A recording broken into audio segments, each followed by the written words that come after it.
여러분들이 조선시대의 서울, 한양이라 그러면은 사대문 성만 생각하실 거예요, 아마. 네.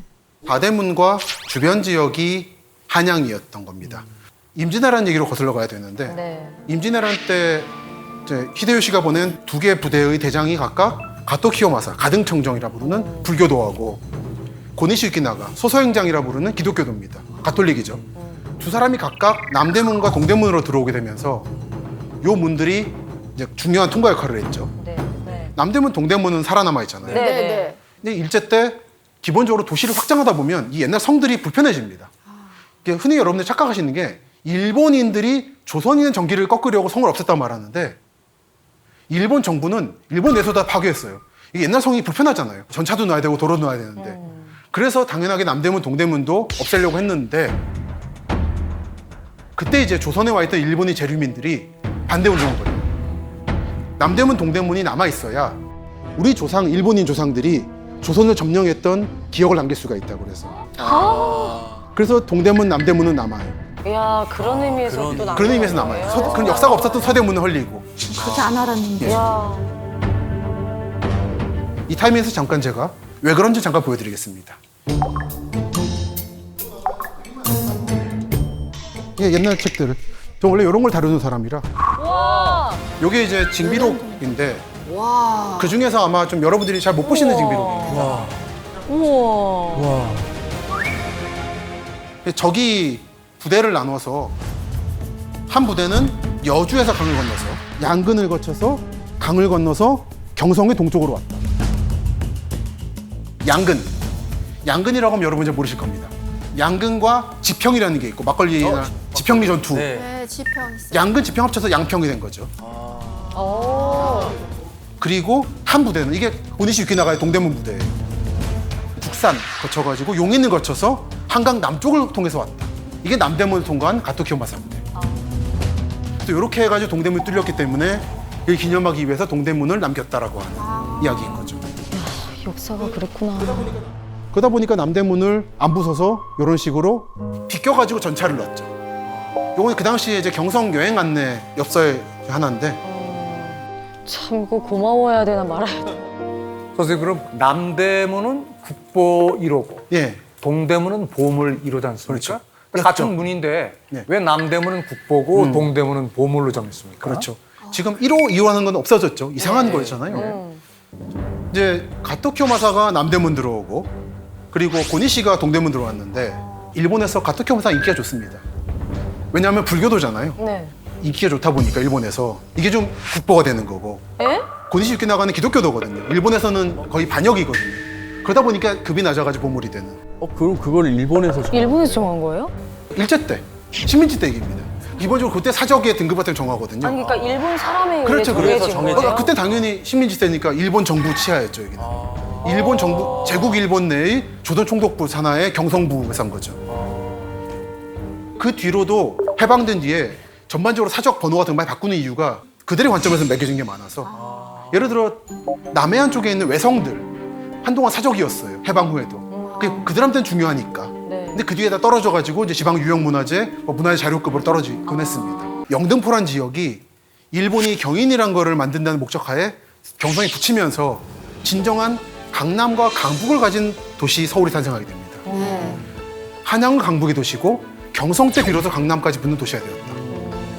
정말은 서울도 강북의 도시가 될 수 있었습니다. 예를 들어 지금 그런 도시 되게 많아요. 제일 유명한 게 충남 장항하고 전북 군산. 사실 같은 상하권입니다. 군장이라 묶어요. 근데 다른 지역이죠. 근데 이렇게 되면은 다리가 필요 없습니다. 서로 다른 도시니까. 근데 서울은 강남 강북을 묶다 보니까 쓸데없이 다리를 많이 넣어야 돼요. 네. 그래서 우리는 결과적으로 경인이 되었고 그 목적은 이제 공업국가. 근대라면 공업이었잖아요. 그때는 공업을 만들면 수출을 해야 됩니다. 항구가 필요하다는 게 이게 대도시의 기준이었던 거예요. 그래서 대경성, 대서울의 항구로서 인천을 개발하겠다는 목적하에 붙인 거죠. 그래서 여러분이 아시는 경인이라는 게 탄생하게 된다. 그러면 영등포가 그 예전에 얘기하는 강남의 원조입니까? 그렇죠. 영등포와 강남인 거죠. 다만 여기서 말하는 영등포라는 거는 지금 말하는 영등포 여관만 말하는 게 아니라 지금의 서초구까지가 영등포입니다. 여러분들 지금 강남 생각하실 때 크게 이렇게 보시면 돼요. 강남구는 광주군 원주면이고 서초구와 관악구, 동작구 이쪽은 시흥군이다. 시흥? 시흥군. 시흥군이 이어받은 게 영등포다. 그래서 요 전체가 강남이었던 거죠. 강남은 그러면은 원래 시작부터가 우리가 얘기하는 그런 강남이 아니었던 거죠. 그렇죠. 그래서 이제 아무것도 없는 땅이다 보니까 그냥 이름을 붙이기 애매해서 영동이라고 붙인 거죠. 영동. 영등포의 동쪽이라서 영동인 거죠.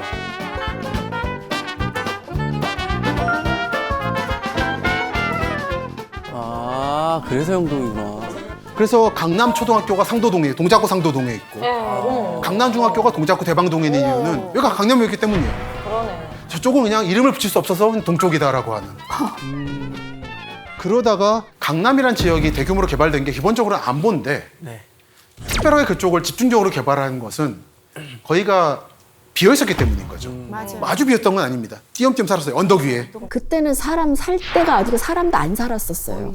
그리고 다리가 없었잖아요. 그러니까 꼭 나룻배를 타야 됐고 불편한 점이 참 많았겠죠.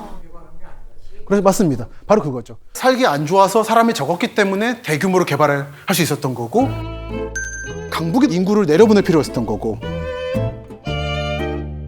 그 원인은 이제 흔히 말하는 거는 너무 인구가 몰려서라고 하는데 그 몰린 게 왜 문제가 되냐면 궁극적으로는 북한과의 전쟁 때 불편하다는 거죠. 강남으로 안 간 이유가 또 자연재해 때문도 있어요. 그것도 있습니다. 자연재해가 많죠. 사실 살기 좋은 땅이 아니에요.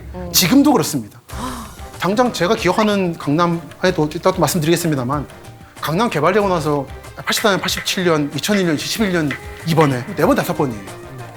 그러니까 이런 게 사람이 살기 좋지는 않죠. 그래서 아파트를 강남에 많이 지으려 하는 이유가 그나마 피해를 좀 줄이려고 주택으로 많이 지었다가는 피해를 많이 입기 때문에 강남 지역을 아파트 전용지구로 개발한 것도 있습니다. 강남 지역 하면 홍수죠. 네. 강남 하면 전 제일 심각했던 홍수가 1925년, 지금부터 97년 전이네요. 97년. 그때 홍수죠. 조선총독부가 낸 책이 하나 있습니다. 1925년 을충년 조선의 홍수라는 책입니다. 너무 피해가 심각해서 이거를 책을 알려서 구제 양상을 홍보를 해야 될 만큼 민심이 흉흉해진 거예요. 우와, 얼마나 심했길래요? 얼마나 심했냐면은 여러분들 이촌동 아시죠? 용산 쪽에. 네. 서부 이촌동, 동부 이촌동 있죠. 네. 중부 이촌동이 있었습니다. 중부이죠. 중부이죠. 이 동이 사라져 버렸어요. 이 을충 홍수 때 물난리 때문에. 물난리 때문에 사라졌어. 세상에. 우와. 어머 진짜 다 잠겼네. 이게 지금 마포 쪽에서 강을 바라본 거죠. 이게 말로만 듣던 주택 전체가 강 아래에 아예 잠겨 있던. 잠겨버렸네. 조선 때 용산이 아닌 일제 때 개발한 용산 지역은 다 잠긴 거죠. 한국의 많은 기상 이변에서 이게 기준이 됩니다. 이때보다 많다 적다는 식으로. 이번에 서울 물난리가 선생님 시간당 400mm 정도가 왔잖아요. 이 당시 때는 그러면 시간당 몇 미리가 왔길래 저렇게 잠긴 겁니까? 7, 800mm라고. 7, 800. 그리고 이때는 지금하고 다른 것이 댐이 아마 없던 시절이라. 지금은 그래도 예. 댐이 있어서 댐이 수위 있죠. 조절을 할 수 맞습니다. 있으니까요. 그 이따가 안타까웠던 게 용산이나 영등포 쪽에 제방을 짓고 있었어요. 이게 무너져 버렸습니다. 이때 사람들은 그러면 혹시 어떻게? 그래서 피해자는 700명 미만, 이재민이 2만 9천 명 정도. 이게 어느 정도 규모냐면 반에 다. 여러분 댐을 만드시면 대청호나 충주호 같은 거 대략 이재민이 한 3만 명 생깁니다. 그 정도 규모예요. 마을 몇 개가 사라지는 정도 규모. 그러니까 이때 서울 인구가 1,000만 명이 아니라 수백만 명 아래여가지고 그나마 피해가 덜했다는 거. 그러니까 일본인들이 조선인이 사는 고지대를 피해서 저지대에 많이 도시를 만들다 보니까 주로 이제 일본인들이 피해가 좀 많았죠. 그래서 조선인들은 상대적으로는 덜했습니다. 그나마. 지금 한강대교 남쪽에 가면 동작구 쪽에 한강 수사자 조원비라고 이때 취재했던 기자들이 너무 마음이 아파서 유령비를 세운 게 있어요. 살아남으신 분들은 어떻게? 뗏목으로 이렇게 해서. 막 나무 붙잡고. 그렇습니다. 이때 워낙 충격이 심해서 서울, 경기권, 양수리까지 마을들이 다 위치를 바꿉니다. 쭉 산으로 올라가요. 그때 이제 설해마을이 산 위로 올라가게 되는 거죠. 원래 반포대교 쪽에 설해마을이 있었어요. 이 지도가 굉장히 중요한 지도인데요. 저게 언제적 지도야? 서울 지도네. 와. 앞으로의 한국에서 중부 지역에서 집을 살 때도 참고할 만한 지도입니다. 25년의 홍수 상황을 보여준 지도인데 요게 그 당시의 피해 상황이에요. 초록색은 다 잠긴 거예요. 우와. 여기가 강남 지역이고 대치, 청남, 한티, 학동, 익관. 이쪽이 양수리, 두물리.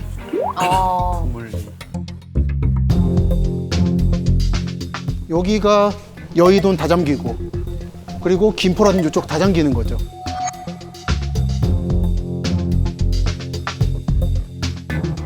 지금하고 서로 똑같은 게 안양천, 탄천, 중랑천, 홍제천이 똑같이 잠겼죠.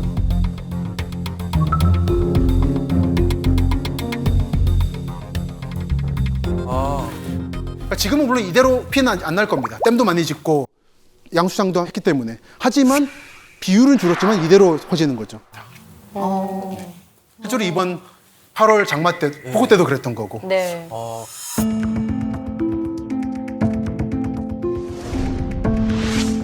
그 지난 당시의 피해 상황을 지금 지도로 한번 겹쳐본 겁니다. 100년 전의 피해 상황을. 아, 이제 파란색이 물에 잠겼다. 그렇죠. 잠긴 거죠. 그러네. 보시면은 잠실이 옛날 섬이어가지고 다 잠겼고, 잠실도 중랑천면 잠기고, 이게 그 많이 100년 전 상황이 이랬다라는 걸 보여주고 있는 피해도입니다. 가락동만 괜찮았어. 송파구 옆에. 가락동이 살기가 좋다고 얘기 들었거든요. 가락동이 왜 살기 좋은 거예요? 그것도 마찬가지로 의충령 홍수죠. 아까 설해마을인 의충령 홍수 때 다 물에 잠겨가지고 도망갔다고 했잖아요. 산기슭으로. 지금 가락동 가보시면 아시겠지만 상당히 내륙입니다. 원래 송파는 지금의 뼈를 근처에 있었어요. 그래서 송파구가 되는 건데 이게 잠실에 다 잠기죠. 잠겨서 한참 남쪽으로 내려가서 이쯤이면 살만하다, 즐거울만하다, 그래서 가락이 된 거죠. 그래서 가락. 말하자면 그쪽은 구송파, 신송파 같은 거죠. 난 가락국수가 맛있어서 가락이다. 자연재해 때문에 유럽 같은 경우에는 이제 가뭄 때문에 비가 안 와가지고 아, 그렇죠. 말라가지고서는 2차 대전 때 아, 침수됐던 불암이 그렇죠. 나오고 유적지가 막 발견되고.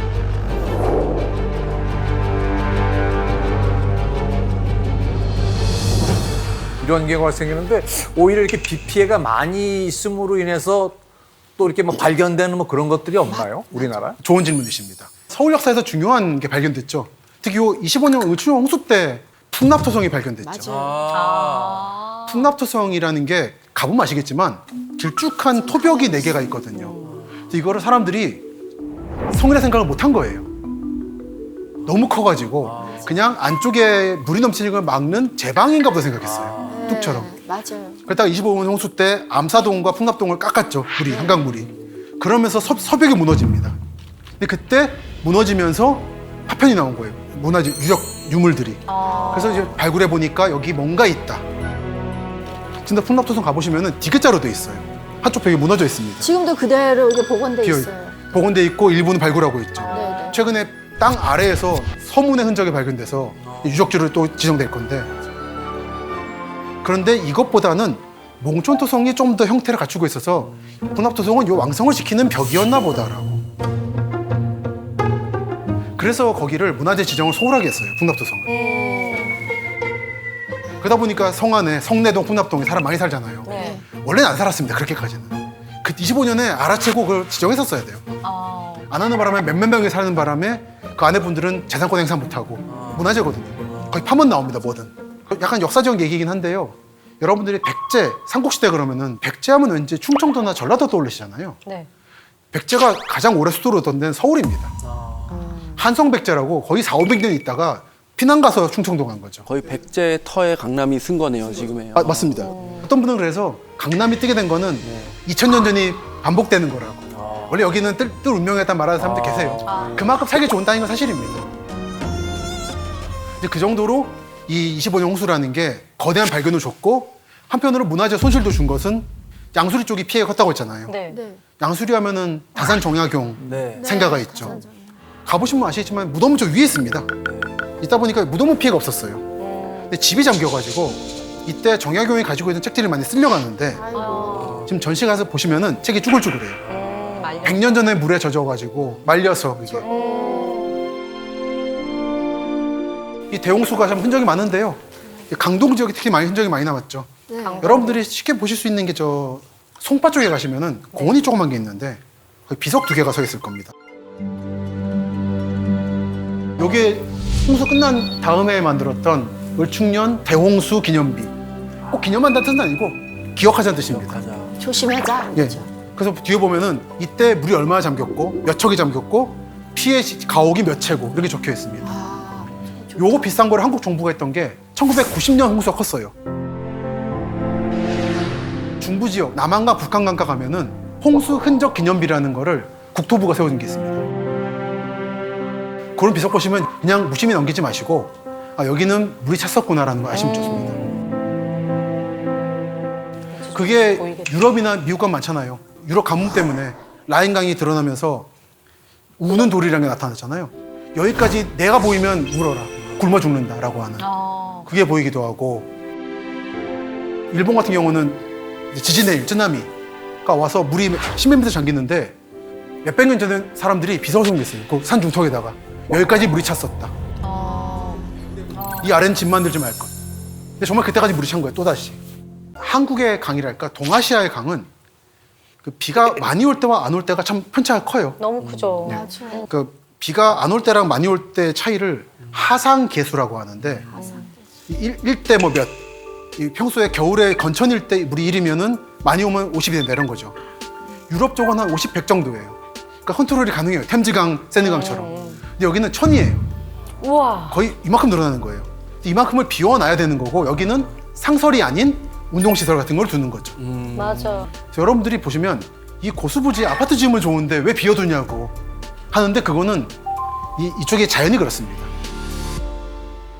그래서 나무보다는 나무를 심을 때는 완전 뿌리를 내리게 하는 거고 아니면 꽃 심어서 떠내려가 다시 심을 수 있게. 특히 이제 재찬 씨에게 좀 질문 드리고 싶은데 이거는 서울에서 나룻배를 마지막으로 띄운 게 언제일까요? 그래도 1900년대 후반 아닐까 싶은데 왜냐하면 제가 이제 한강 쪽에 이제 나루터 옛날 나루터를 이제 막 식당으로 바꿔서 그렇죠. 이렇게 운영하던 식당에 가서 밥을 먹은 적이 있었거든요.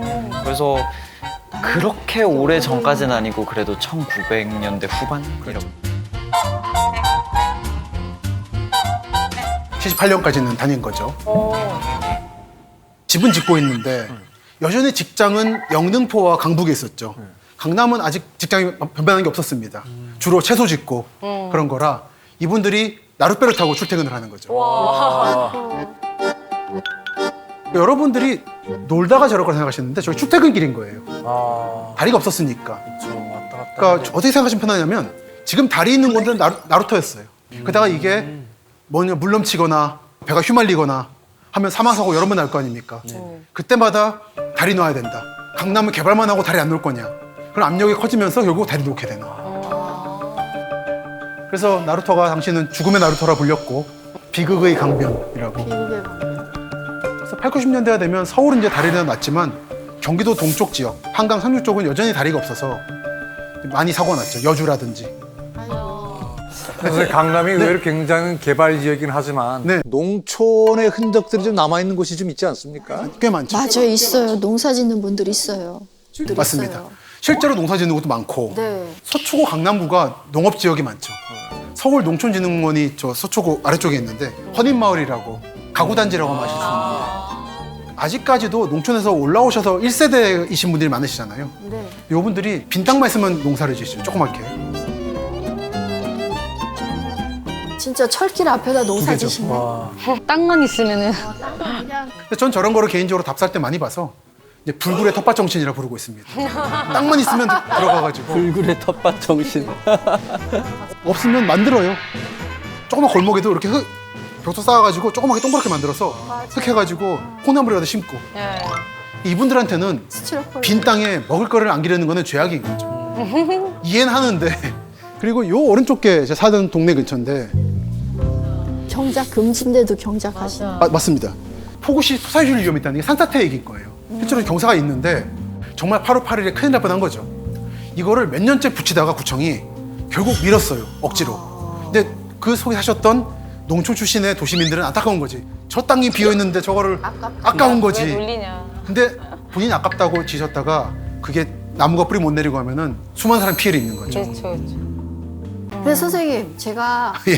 좀 예, 예. 어려우면 어렵다는 질문이고 또 선생님 입장에서 쉬울 수도 있는데 야 여기는 진짜 여기야말로. 느낌이 좋아 그런 꿀팁 좀 가르쳐 주세요. 그러니까요. 결국엔 좋은 땅을. 이 질문을 꼭 봤는데 결국은 여러분들 많은 경우 질문이 어디 오를까예요. 제가 늘 말씀드립니다. 좋은 거는 나한테까지 순서가 돌아오지 않습니다. 뭐하러 저한테 말하겠어요. 정말 좋은 거 쓰면 자기 다 동원했을 거예요. 당연하겠지. 사도의 8촌. 맞아 맞아. 그러니까 안 써보시려면 기본 공부를 하시고 가봐라. 이거 제가 일본 유학할 때 특히 느꼈던 건데 한국의 신도시라는 게 일본 도쿄 외곽의 타마뉴타운이라는 걸 모델을 삼았거든요. 네. 도쿄 외곽에 마치 서울 일산 분당처럼 만든 겁니다. 근데 제가 유학했을 때쯤이 이제 꺾여가지고 아파트 단지 절반이 인구가 비었던 시점이었어요. 은행 빠지고 슈퍼마켓 문 닫고 하나는 문 닫는 시점이었습니다. 제가 유학했을 때 그 슈퍼마켓에서 카운터를 했었거든요. 어느 할머니가 차를 몰고 내리더니 제 앞에 쓰러지시더라고요. 그냥 아이고. 발작인 거예요. 아이고. 근데 일어나가지고 다시 제가 부축해드려가지고 사고 다시 차로 가는 거예요. 아이고. 그렇게 안 하면은 야채나 생선을 못 먹는 겁니다. 그렇게 이제 고립된 지역들은 이제 공사 캔만 파는 거예요. 훈제된 햄 같은 것만. 오래 먹어야 되니까. 오래 먹어야 되니까. 아직 한국은 소위 서울 경기권 계신 분들은 체감 못 하시겠지만 이미 다른 지역에서는 일어나고 있는 일입니다. 그래서 지역 가보면은 앞으로 편의점 몇십 킬로 밖에 있음. 이런 게 드러나고 있어요, 이미. 그러니까 가보셔가지고 평진가 아닌가 보시고 자신 건강만 믿고 너무 먼데 귀농하지 마시고 종합병원 근처 교통 많이 편한 데 가시고 맞아. 아주 중요한 질문입니다. 마트 있고. 근데 부동산이라고 하면은 보통 학군이 1번 아니에요? 그건 이제 자녀가 있을 때죠. 자녀가 있을 때. 저 같은 경우도 초등학교 6학년 때 안양에서 강남으로 전세로 들어와서 대학 들어와서 탈출한 전형적인 이제 그런 케이스다 보니까 그 이제 교육을 위해 들어왔다 나가는 거죠. 근데 제 주변에 그 당시에 그 강남에 집 샀던 친구들도 부모님들 사시는데 본인들은 못 들어오더라고요. 맞아요. 그런 친구들 굉장히 많아요. 근데 그러니까 강남만 바라보시면 안 됩니다, 여러분. 강남은 이미 다른 라인인 거예요. 오히려 내 라인을 만들어. 강남 바라보시고 박탈감 느끼시거나 그러실 게 아니라 질문 돌아갑니다. 근본으로. 정말 나는 뭘 좋아하는가라는 거를. 산을 좋아한다, 내가. 산 타는 것도 좋고 바람만 봐도 좋고. 이런 분들한테 강남보다 광진구는 아차산, 용마산 또는 도봉구, 강북구. 또 어떤 분은 여의도가 정말 좋다는 분도 계시고 뚝처럼. 맞아요. 그러니까 친구도 좀 많고 언제 만나도 쉽고 그게 강남의 매력인 거죠. 근데 정말 개인이 뭐가 좋냐는 걸 물어보셔야 돼요. 그러니까 결국은 다양성 얘기로 돌아갑니다. 여러분들 각각 여쭤보세요. 나는 어디가 정말 좋은가? 그 말씀을 꼭 드리고 싶었습니다. 이 좋은 날씨 좋은 월요일에